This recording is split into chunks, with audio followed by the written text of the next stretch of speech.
Si bien Polonia aparece como un estado ya formado en el año 963, cuando las tropas de Mieszko probablemente lucharon contra las tropas del margrave Herón en ese año, no se sabe mucho sobre los orígenes del futuro reino polaco. Los polacos se asentaron en las vastas tierras bajas a ambos lados del río Warta, en la parte occidental de la actual Polonia. La primacía de estas tierras occidentales llegó a ser reconocida en el siglo XIII con su designación como Polonia Vieja o Gran Polonia, a diferencia de la pequeña Polonia, ubicada hacia el sureste. Mieszko fue el primer gobernante histórico de Polonia del cual se saben cosas de él.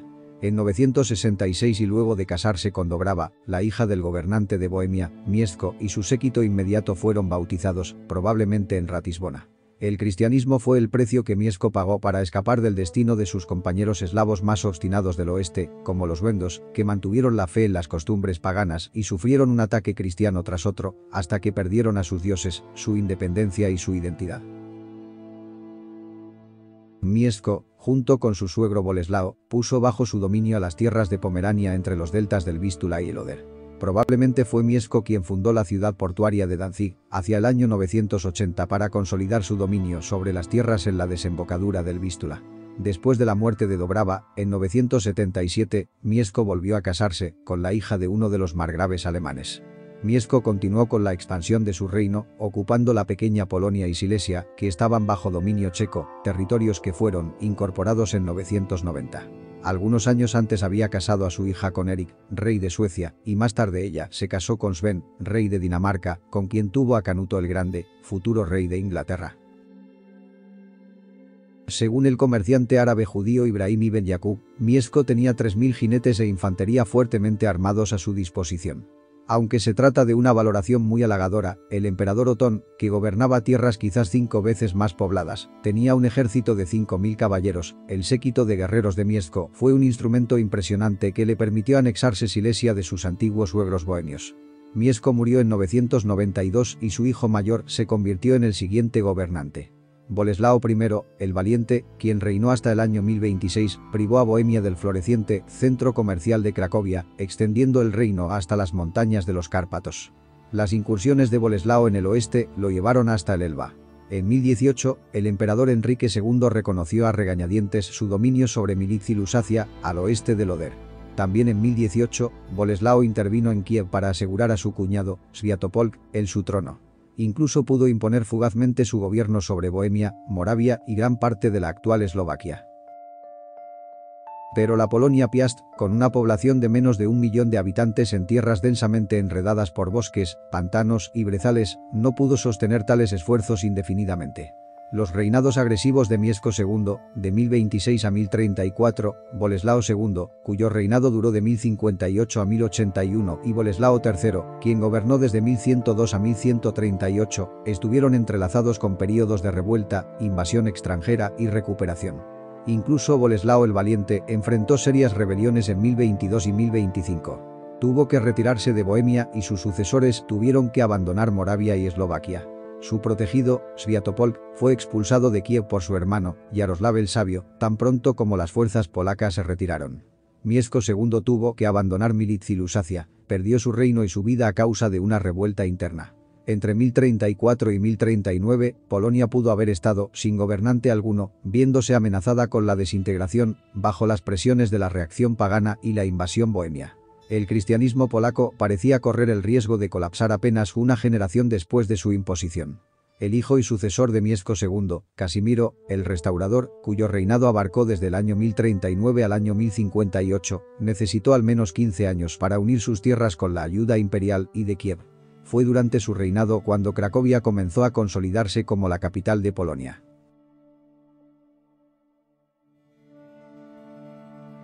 De estas revueltas, muchas de ellas encabezadas por miembros de la familia Piast, pone de relieve una debilidad clave del Estado: la ausencia de un medio seguro de sucesión. Un hermano menor encabezó una revuelta contra Boleslao II. Los hijos de Ladislao I Hernán, Zbigniew y Boleslao, propiciaron las revueltas contra su padre en 1097 y 1100. Cuando el emperador Enrique V invadió en 1109, fue en apoyo de Zbigniew contra su despiadado medio hermano. A pesar de una reconciliación formal, Boleslao III hizo cegar y matar a su hermano en 1111. El apodo de Boleslao, el boca torcida, puede de hecho referirse a la facilidad con la que rompió sus juramentos. Él intentó resolver el problema de la sucesión en su testamento de 1138, dividiendo el reino entre sus 5 hijos, pero la autoridad política general recaería sobre el mayor. Las fértiles y populosas provincias meridionales de Cracovia y Sandomierz formarían la base territorial del poder del princeps. Los hermanos menores serían sus virreyes en diferentes provincias. El puesto de princeps siempre lo ocuparía el superviviente de mayor edad. El experimento no tuvo mucho éxito. En 1202 había 5 ducados en Polonia, hacia 1250, 9, y en 1288, 17, al menos 10 de ellos en Silesia. Casi inmediatamente después de su muerte, los hijos de la segunda esposa de Boleslao III, incitados por su madre, se unieron contra el gobernante principal designado. El único hijo del primer matrimonio de Boleslao, llamado Ladislao. La expulsión de Ladislao, en 1146, de Polonia y su ducado hereditario de Silesia no solo creó un enorme abismo de desconfianza entre las líneas Piast mayores y las más jóvenes, sino que también fomentó una nueva interferencia externa en los asuntos de Polonia. Porque Ladislao estaba casado con la media hermana del rey alemán, Conrado III, y, aunque esa conexión no aseguró su reinado, el sucesor de Conrado, el emperador Federico I Barbarroja, pudo, en 1163, imponer al hijo de Ladislao, Boleslao el Alto, en Silesia y, en el proceso, obtener el reconocimiento de la soberanía imperial de todos los príncipes Piast. La fragmentación del Estado polaco, sin embargo, facilitó el desarrollo económico. Los gobernantes y sus principales súbditos no tuvieron más remedio que ampliar sus recursos por medios intensivos. Desde principios del siglo XII, los señores de estos territorios comenzaron a atraer nuevos colonos, principalmente alemanes, con la promesa de exenciones colectivas e individuales de derechos y servicios y la perspectiva de cargas más ligeras en el futuro. Pero la asimilación funcionó en ambos sentidos. A finales del siglo XIII, en el centro y el norte de Silesia, las zonas más fértiles y más atractivas para los nuevos colonos se estaban volviendo alemanas, en lugar de polacas. Los gobernantes locales de Silesia y Pomerania Occidental estuvieron particularmente expuestos a la riqueza y la cultura alemanas, cuyos encantos eclipsaban a los de las empobrecidas tierras polacas. Los fragmentados estados Piast difícilmente podían aspirar al papel político contundente de Mieszko I y sus sucesores inmediatos. Varias amenazas externas obligaron a los gobernantes de los ducados a ponerse a la defensiva. Conrado, duque de Mazovia, el cual gobernó entre 1202 a 1247, se vio incapaz de proteger sus fronteras nororientales contra las incursiones de las todavía paganas tribus prusianas, que amenazaban gravemente la integridad de sus posesiones. Para contenerlos, en 1227 estableció la Orden Cruzada de los Caballeros Teutónicos en el Bajo Vístula. Los polacos no tenían ninguna posibilidad contra el devastador ataque mongol que causó estragos en toda Europa central y oriental y que en 1241 llegó a Polonia. Enrique el Piadoso de Silesia murió en la batalla de Legnica el 9 de abril. Solo la noticia de la muerte del gran Kano Godey hizo que los mongoles se retiraran de sus conquistas polacas y húngaras en diciembre.